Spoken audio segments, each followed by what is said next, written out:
أعوذ بالله السميع العليم من الشيطان الرجيم. بسم الله الرحمن الرحيم. السلام عليكم ورحمة الله وبركاته. الحمد لله رب العالمين وبه نستعين على أمور الدنيا والدين. أشهد أن لا إله إلا الله وأشهد أن محمدا عبده ورسوله. اللهم صل على سيدنا محمد وعلى آله وأصحابه أجمعين. أما بعد. Alhamdulillah, syukur pada Allah Subhanahu wa taala, pada malam yang mulia ini dapat sama-sama kita berada di rumah Allah, salat maghrib berjemaah, salat sunat rawatib, dan sementara menantikan sembahyang fardu isya, kita duduk sekejap untuk mendengar sedikit kuliah agama. Mudah-mudahan membawa manfaat yang banyak pada kita.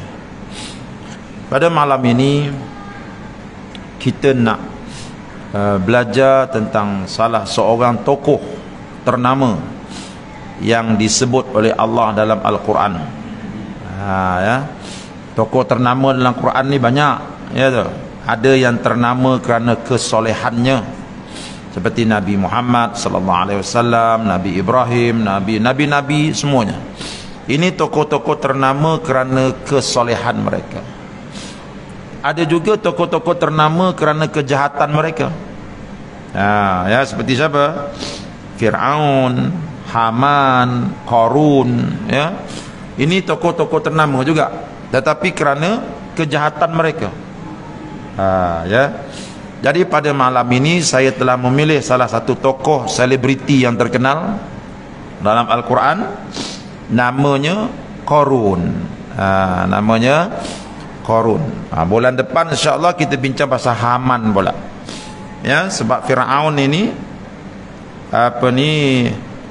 dia punya orang dia, pemimpin dia ada 3 orang hero jahat dalam kisah Nabi Musa. Apa dia? Fir'aun, Qarun, dan juga Haman. Ya, Fir'aun, Qarun dan juga Haman. Ini tokoh-tokoh jahat dalam kisah Nabi Musa alaihissalam. Tokoh-tokoh baik ramai. Ya. Tokoh-tokoh baik ramai dalam kisah Nabi Musa. Tapi yang jelasnya ialah Fir'aun, Qarun dan juga Haman. Baik. Bila kita belajar kisah Qarun ini, dia merupakan satu kisah yang mentafsirkan tentang firman Allah Subhanahu wa taala dalam surah Asy-Syura ayat 27. Ya, Allah kata apa?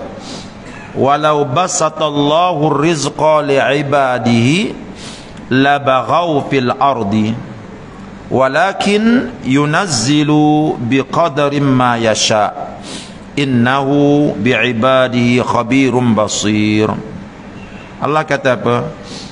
Walau basatallahu rizqa li'ibadihi, kalaulah Allah Ta'ala buka, ya, pintu rezeki kepada hamba-hambanya.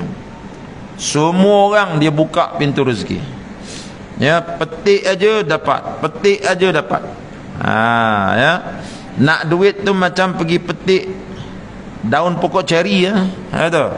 Tengok pokok ceri depan rumah kita tu. Ya, punya banyak tu. Nak duit je petik, nak duit je petik.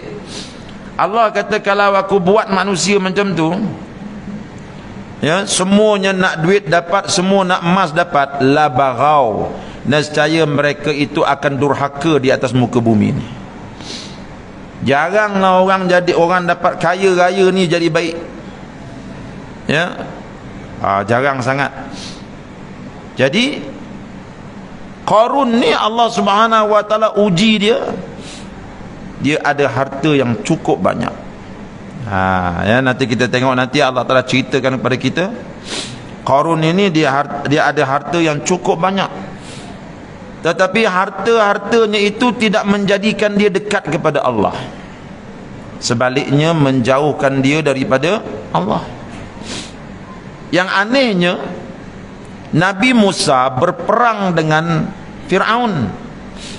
Fir'aun ni seorang raja yang resis. Dia cukup kuat resist dia punya semangat kebangsaan dia tu kuat. Ya. Saya pun kuat juga kebangsaan saya. Ya tu. Saya sayang saya punya Melaka.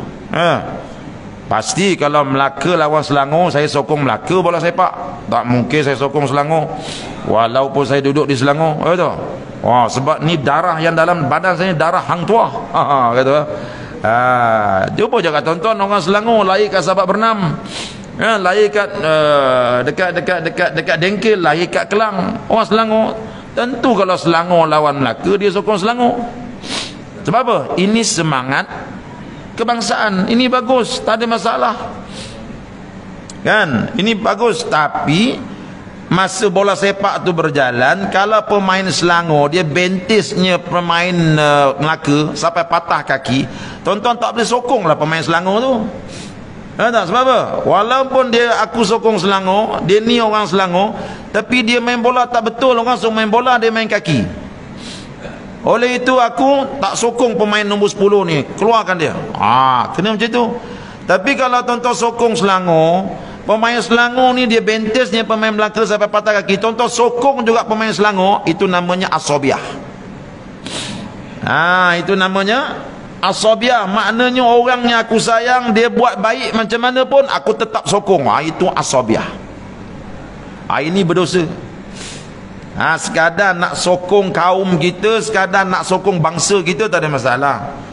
Nabi pun sayang bangsa Arab dia, saya pun sayang bangsa Melayu saya. Tapi kalau Melayu buat salah, saya lawan habis-habisan. Tu. Dan Melayu tu dia tariknya back orang tu. Ya. Jadi pencopet. Kita marahlah, tak kira siapa pun. Jangan pula tak apa, dia walaupun mencuri orang Melayu, akhirnya dia bayar zakat juga. Tak boleh gitu. Itu paling tidaknya kalau dia mencuri pun orang kita juga yang kaya. Itu dah asobiah namanya. Itu haram. Ya. Jadi cerita Fir'aun dengan Qarun ni, Fir'aun ni dia ni bangsa Kipti. Dia ni orang Kipti. Nabi Musa orang Bani Israel, dia bukan satu bangsa. Cuma Fir'aun ni dia ambil Nabi Musa masa kecil ni jadi anak angkat dia. Kayaknya sebab isteri dia minta, dia pun jagalah. Macam tuan-tuan lah, orang Melayu terpaksa jaga anak India, anak angkat. Macam mana? Okey. Macam itulah. Jadi Fir'aun dia jagalah Nabi Musa, padahal tidak sebangsa tu. Ya. Walaupun Nabi Musa ni anak angkat dia punya fahaman asobiah dia tu kuat. Satu hari Nabi Musa dia lempangnya seorang budak laki-laki daripada bangsa Kipti, meninggal budak tu dengan izin Allah. Dia pun tak sangka bila dia lempang tu budak tu boleh mati. Ya. Fir'aun kata tangkap Musa. Maknanya dia cari pasal aja. Ya, dia nak tangkap Nabi Musa. Sebelum ni dia malu ke isteri dia. Sebab tak ada salah apa-apa. Sekarang ni Musa telah lempang orang yang sebangsa dengan aku, tangkap dia. Padahal bukan sengaja pun. Tangkap untuk apa? Tangkap untuk bunuh, bukan tangkap untuk denda. Kalau kita, peraturan kita, sekadar lempang gitu tak cedera, bayar bond gitu je lah, RM1,000 depan hakim, mengaku salah, RM1,000 lepas lah. Cuma tidur lokap lah semalam, okey lah, tu dapat pengalaman kan. Ini dah Fir'aun lempang tu, dia nak jatuhkan hukuman mati. Sebab apa? Sebab dia dah benci dekat Nabi Musa. Ini bukan bangsa dia. Nampak?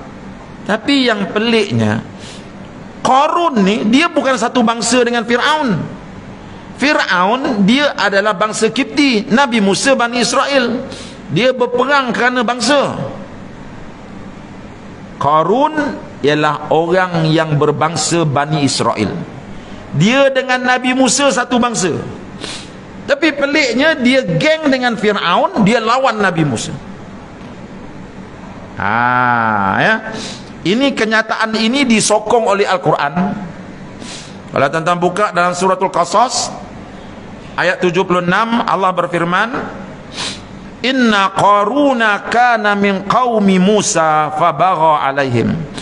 Sesungguhnya Qarun adalah ia daripada kaum Nabi Musa, kemudian ia berlaku sombong dan zalim terhadap mereka. Jadi makna Quran kata Qarun ini dengan Nabi Musa adalah sebangsa, tetapi dia mengkhianati bangsa dia. Dia khianat bangsa dia. Sebab apa? Sebab dia nak menumpang kuasa dengan Fir'aun. Sebab Qarun ni dia ni ahli perniagaan. Ahli perniagaan, dia cari duit melalui apa? Melalui projek. Projek ni tak dapat daripada siapa? Pak Imam tak boleh bagi projek. Siapa boleh bagi projek? Fir'aun. Pemimpin boleh bagi projek. Jadi oleh Qarun ni nakkan projek, dia khianat Nabi Musa, dia khianat bangsa dia, dia berbaik-baik dengan Fir'aun. Padahal Fir'aun menindas kaum dia. Fir'aun menindas kaum Bani Israel yang duduk di Mesir, ya. Lalu dia mengkhianati Nabi Musa, dia mengkhianati bangsa dia, menjadi tali barut Fir'aun semata-mata nak mencari kekayaan.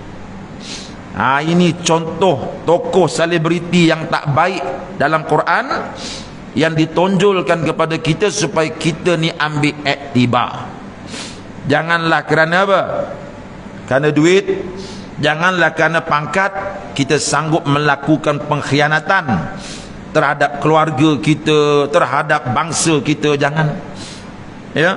Kadang-kadang kita tak khianat bangsa, kita khianat anak kita. Kita khianat anak kita, ya.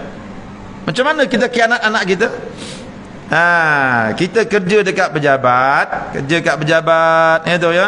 Anak kita kata, ayah nanti balik jangan lupa beli hadiah, jangan lupa beli aiskrim, jangan lupa beli tu beli ni. Ya, kita pun ambil duit rasuah, ambil duit rasuah beli aiskrim anak.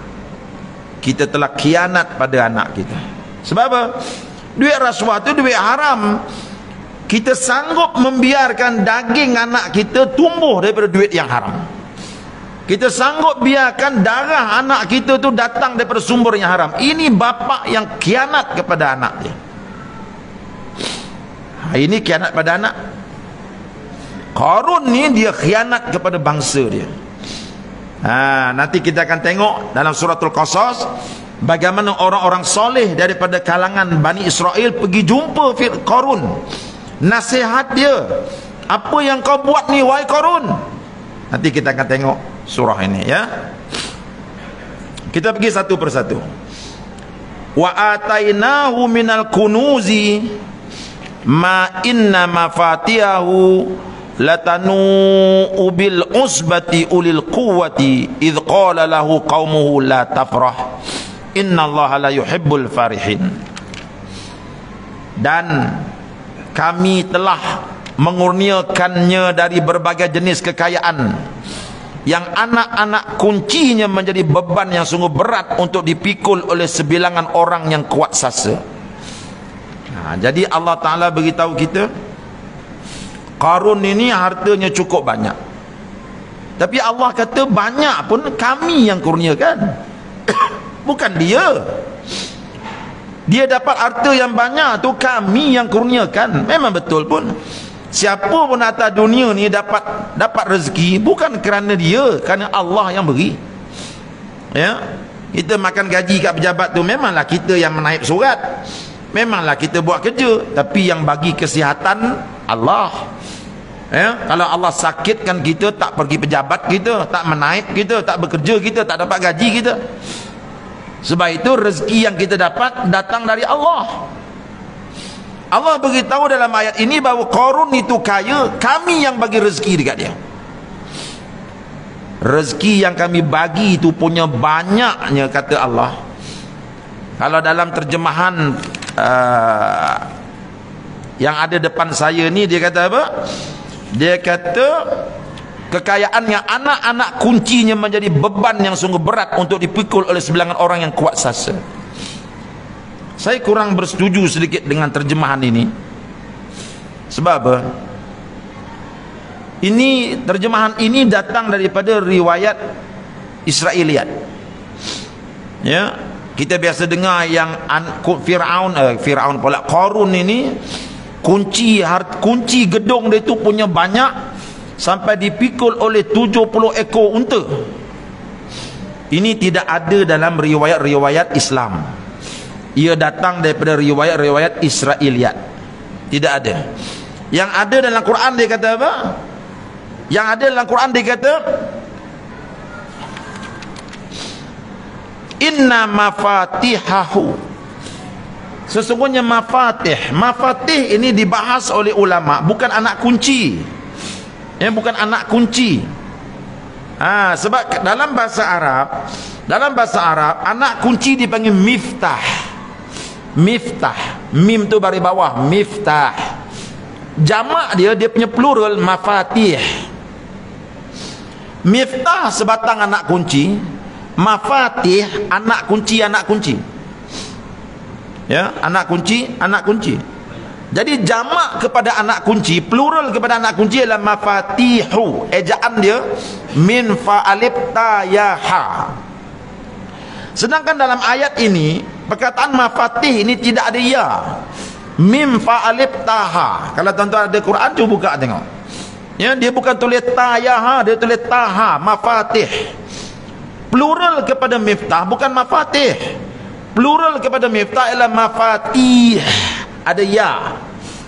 Jadi sebab itu ulama-ulama tafsir mengatakan bahawa mafatih di sini bukan anak kunci, tetapi dia punya kotak untuk angkat harta dia tu. Bukan anak kunci. Ya, kotak dia tu. Kan orang zaman dulu kan, bila dia ada emas dia letak dalam kotak. Dia punya bekas besar tu. Bekas besar itu, bekas tempat letak harta itulah yang susah nak diangkat oleh orang-orang yang sasa. Sebab apa? Sebab terlalu berat, terlalu banyak. Gitu dia. Bukan anak kunci. Bukan anak kunci dia dibawa sampai 70 ekor unta bawa. Ini benda yang tidak ada asas di dalam nas yang datang daripada Quran ataupun hadis. Ia datang daripada riwayat Israiliyat. Ya, jadi kita tak boleh percaya benda itu. Ya. Bila kita nak menceritakan sesuatu, jangan kita terlalu over. Itu ya, kita nak cerita punya banyaknya dia punya harta tu sampai ada 70 ekor unta nak angkat pemberat.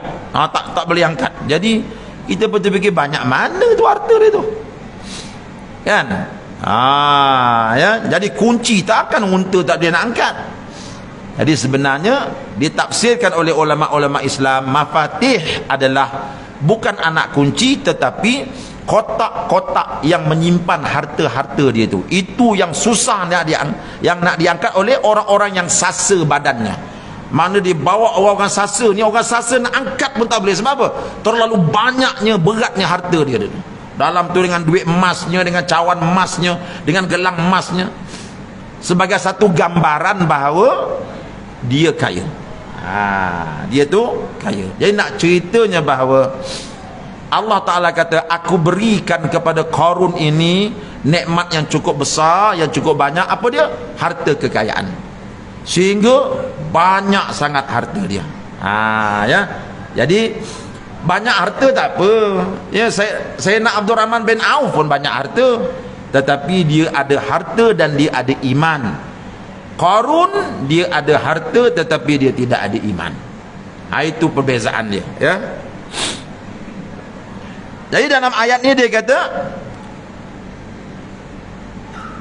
orang-orang yang badan sasa-sasa pun tak boleh nak angkat kotak-kotak harta dia tu. Jadi dia melakukan kejahatan. Ya, dengan apa ni? Dengan harta kekayaan yang ada pada dia tu, dia melakukan kerja-kerja yang tidak baik. Apa kerja tak baik dia? Dia menjadi orang yang menghasut Fir'aun untuk menentang Nabi Musa alaihi salam. Ya, sebab orang-orang kaya ni dia cukup takut tuan-tuan dengan benda-benda baik. Orang-orang kaya yang tak beriman, dia takut dengan benda-benda baik. Nampak tak? Fir'aun ni bukanlah jahat mana pun, tetapi dia jadi jahat sangat sebab apa? Sebab dia dikelilingi oleh menteri-menteri yang ada kepentingan, iaitu Haman dan ahli-ahli perniagaan yang ada kepentingan. Bila ketua pemimpin ni dikelilingi oleh ahli perniagaan, habis ya. Qarun ni dia takut Nabi Musa ni, kalau Fir'aun beriman dengan Nabi Musa, habis tender-tender dia.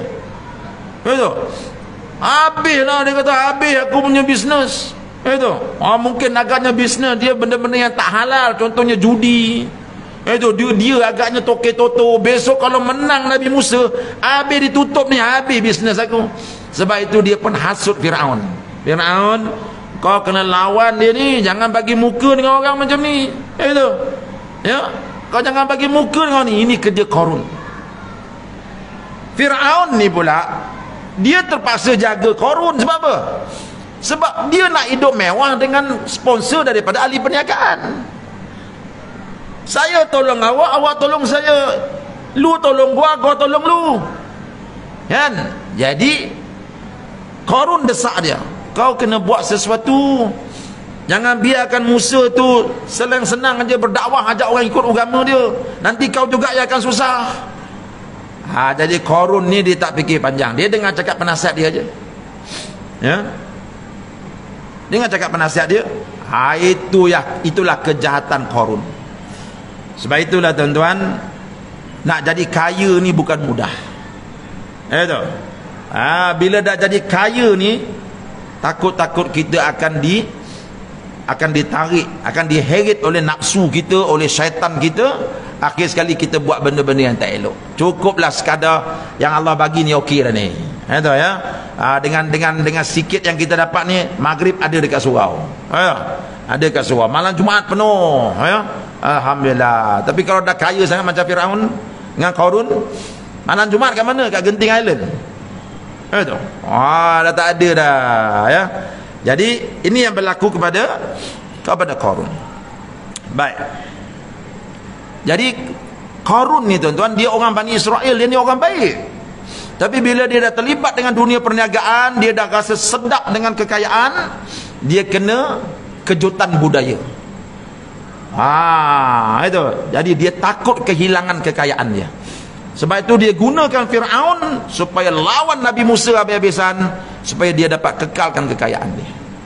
Tapi kaum dia tuan-tuan, Bani Israel sayang dekat Qarun ni. Dia kata Qarun ni dulu zaman budak-budak baik orangnya, zaman dia muda-muda dulu, zaman dia remaja pun baik orangnya. Tapi sejak dah jadi kaya ni, dah jadi lain pula perangainya. Sebab itu Bani Israel di kalangan orang-orang beriman pergi jumpa dengan Qarun. Mereka pergi berdakwah pada Qarun. Ini diceritakan dalam Quran. Cuba tengok ayat ni. 76 surah Al-Qasas. Idh qala lahu qaumuhu la tafrah. Ya.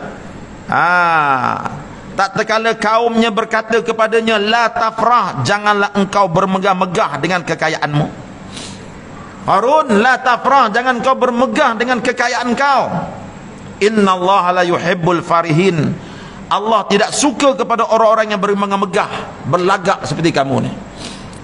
Dalam tafsir kata, apa makna bermegah-megah di sini? Makna bermegah-megah, bergembira di sini. Farihin ni artinya bergembira. Janganlah kamu ini bergembira sangat dengan kekayaan kamu. Bergembira ni tak jadi salah. Cuma maksud bergembira di sini adalah bergembira apabila dia dapat gunakan kekayaan dia itu untuk menindas orang, dia gembira. Ini maksud dia. Jadi Qarun ni tuan-tuan, dia gunakan kekayaan dia untuk beli Firaun, supaya Firaun bertindak kepada Nabi Musa. Dan bila Nabi Musa kena zalim dengan Firaun, Qarun dia sangat suka dia. Ini maksud. Jadi kaum dia jumpa, dia kata, Qarun, jangan buat macam tu.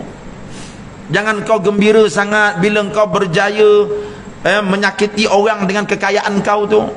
Jangan kau takabur sangat, jangan sombong sangat. Orang kampung dah ingatkan dia, pak saudara dia jumpa, anak saudara dia jumpa. Tapi Qarun, tengok apa jawapan Qarun tuan-tuan. Ya, nanti kita tengok jawapan dia nanti. Dan nasihat yang kedua, orang-orang beriman daripada kalangan Bani Israel, nasihat yang kedua, apa dia? Wabtaghi fima atakallahu daral akhirah wala tansa nasibaka minad dunya.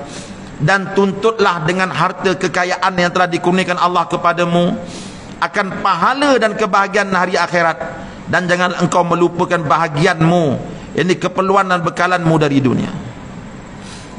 Jadi Bani Israel jumpa dia kata, Qarun, kau jangan sesat atas dunia ni, carilah bahagian kau untuk akhirat. Wabtaghi fima ataqallahu daral akhirah.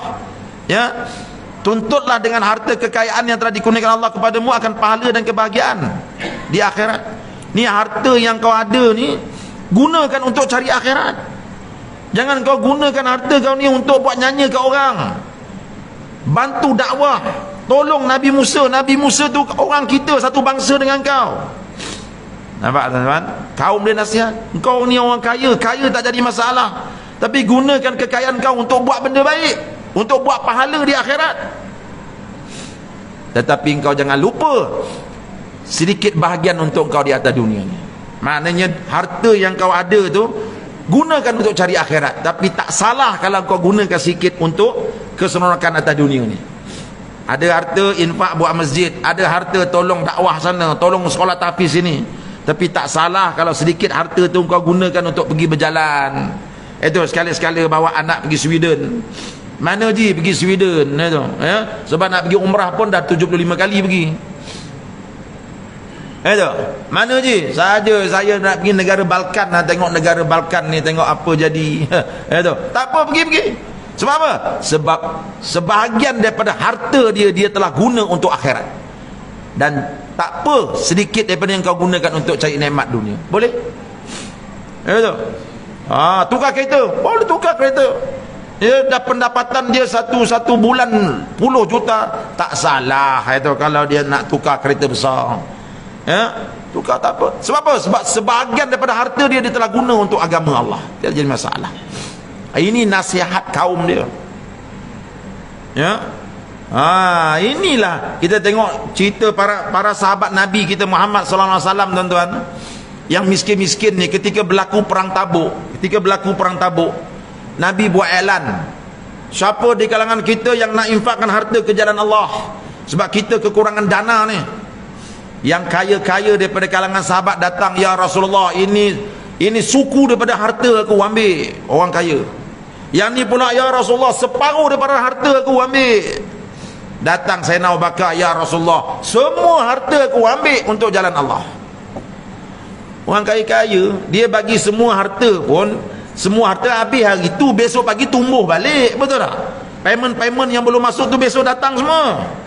Itu sebab itu dia kata ambil dah semua ya Rasulullah, sebab besok masuk lagi. Itu tak ada masalah lah itu, ya. Sebab tu Sayyidina Abu Bakar dia kata ambil, bukan makna bila ambil semua tu dia tak ada apa-apa dah, bukan. Ada lagi yang lain masuk, orang kaya. Sahabat-sahabat Nabi yang miskin ni melopong tengok, yang ni bagi semua harta, ni separuh harta. Ya Rasulullah, kami yang miskin ni nak bagi apa ya Rasulullah? Kami tak ada benda apa nak bagi ni. Kalau gitu surga ni dapat ke orang kaya je lah, orang miskin macam kami ni tak dapat lah. Nabi ni tuan-tuan, bila tengok orang miskin nak berderma tak ada duit, dia cakap benda untuk ambil hati. Untuk ambil hati orang miskin. Dia kata apa? Tak apa, kalau kau tak boleh derma banyak-banyak, engkau senyum kat muka kawan kau pun, itu pun derma juga. Senyum. Jadi makna hadis yang suruh senyum dekat muka kawan tu, itu untuk orang miskin, bukan untuk orang duduk seksyen 20 ni. Ini duduk seksyen 20 kereta besar suruh derma senyum. Apa? Senyum kan sedekah. Itu Nabi sebut untuk orang miskin yang tak ada duit, untuk ambil hati dia supaya dia tak rasa tersinggung sebab dia tak dapat derma. Engkau alihkan dahan-dahan pokok dekat jalan raya tu supaya orang senang nak jalan, itu pun derma juga. Nabi pun tanya kepada dia, engkau ada apa? Ya Rasulullah, untuk pergi perang Tabuk ni saya tak ada apa Rasulullah, yang saya ada selipar buruk. Selipar buruk. Nabi kata engkau derma selipar buruk engkau berjalan 1 kilometer, lepas 1 kilometer bagi selipar kau orang lain pakai, kau pakai kaki ayam. Sampai kita sampai ke medan peperangan tu, mereka berderma selipar, tuan-tuan, bergili-gili pakai selipar Jepun. Punyalah nak berderma. Ya. Jadi tuan-tuan, Qarun ni ulama tafsir kata dia guna, Allah Taala guna istilah kanzun. Ya, kanzun. Cuba tengok ayat yang ke-76, wa atainahu minal kunuz, dan kami telah kurniakan dia berbagai-bagai jenis kekayaan. Kunuz ni tuan-tuan, gedung. Allah Ta'ala buat perumpamaan harta dia ni seperti gedung. Harta Qarun ialah seperti gedung. Gedung ni maknanya apa? Nak tunjukkan bahawa Qarun ni dia ada harta, dia tak nak derma. Yang dia nak pastikan harta lain masuk lagi dalam gedung dia. Orang minta derma, tak boleh, nanti kurang harta aku. Tapi kalau masuk tak apa. Sebab tu dia panggil kunuz. Kunuz ni ialah gedung kekayaan. Minta derma dekat dia tak bagi. Cikgu murni datang, dia tak bagi. Itu. Haji bakhil tu paling tidak cikgu murni datang, dia bagilah juga. Ini Qarun ni cikgu murni ke, dia tak akan bagi. Sebab bagi dia, yang dia nak harta tu bertambah, bukan berkurang. Sebab tu Allah Ta'ala guna istilah kunuz dalam ayat ini. Dia tak guna amwal. Sebab harta dalam bahasa Arab ialah amwal, harta. Tapi Allah tak guna istilah amwal, dia guna kunuz. Ulama tafsir kata itu menunjukkan bahawa Qarun dia ada harta yang banyak, tapi dia tak mau langsung berderma. Yang dia naknya harta tu makin berlonggok dekat dalam kilang dia. Sebab tu diguna istilah kunuz. Ini punya kedekutnya. Ya. Jadi kaum dia datang bagi nasihat yang kedua. Apa dia? Engkau gunakanlah harta kekayaan engkau wahai Qarun untuk beli pahala di akhirat. Tapi tak salah kalau engkau guna sedikit untuk kesukaan atas dunia ni, tak salah. Ini nasihat yang kedua. Ya, nasihat kedua. Nasihat yang ketiga, wa ahsin kama ahsanallahu ilaik. Ya, nasihat yang ketiga ialah berbuat baiklah kepada hamba-hamba Allah seperti mana Allah berbuat baik kepada kamu. Ini nasihat kaum dia Qarun. Kamu dapat harta yang banyak ni, Allah yang bagi pada kamu, Allah berbuat baik pada kamu. Oleh itu kamu berbuat baiklah kepada orang pula. Ahsin ni panggil ihsan. Ya tak? Ya. Saya sebab tu sekarang ni saya tabiklah kepada siapa tu, Bukhari apa nama, orang kaya Malaysia tu. Ya, dia dapat untung daripada tanaman padi, sebahagian keuntungan bagi pada petani-petani balik. Ini mana ahsin ilaika kama ahsanallahu ilaik. Itu berbuat baiklah kepada manusia seperti mana Allah telah berbuat baik kepada kamu. Ya, ini pesan Bani Israel yang beriman kepada Qarun. Qarun, engkau dapat harta ni pun semua Allah yang bagi, bukan kerana engkau pandai cari harta. Itu bukan. Oleh itu bila Allah dah buat baik pada engkau buat baiklah kepada hamba-hamba Allah. Ini pesanan orang-orang soleh di kalangan Bani Israel kepada Qarun. Kita boleh juga gunakan pesanan ini kepada orang-orang kaya dalam masyarakat kita ni. Itu. Sebab tu kita disuruh bayar zakat. Betul tak? Kamu ada kekayaan, bayar zakat. Allah telah buat baik pada kamu, kamu buat baik kepada asnaf. Tolong orang-orang miskin ni. Jangan kedekut, kan? Ahsin, ihsan kepada sesama manusia. Baik. Apa lagi nasihat dia? Wala tabghil fasada fil ard, dan janganlah engkau melakukan kerosakan di atas muka bumi ini. Ini nasihat yang lain pula. Kata kaum dia Qarun, kau duit banyak, tapi jangan gunakan duit kau tu untuk merosakkan alam ini. Ya itu. Orang kaya ni tuan-tuan yang tak beriman, dia boleh gunakan duit dia untuk rosakkan dunia ini. Dia boleh rosak. Macam mana cara dia? Banyaklah. Itu. Dengan dia belinya orang, dia jadikan orang tu lembu. Dia boleh arah apa saja. Ya. Dia beli orang, dia boleh kontrol orang. Ini kerosakan paling besar daripada duit. Ya. Ini yang kita takut ni. Jadi kata kaum dia Qarun, jangan buat kerosakan di atas muka bumi ini. Duit yang ada pada engkau tu buatlah kebaikan, buat jambatan, itu, buat surau, buat masjid, tolong orang miskin. Jangan buat fasad atas muka bumi ni. Ni engkau dah buat kerosakan ni. Nabi Musa ajak orang menyembah Allah, engkau pergi sokong Firaun, siapa suruh? Kau dah buat kerosakan atas muka bumi ni. Kaum dia datang jumpa dia, nasihat elok-elok. Jadi satu pujian perlu kita berikan kepada orang-orang soleh daripada kalangan Bani Israel, kerana berani berjumpa dengan Qarun. Sebab apa?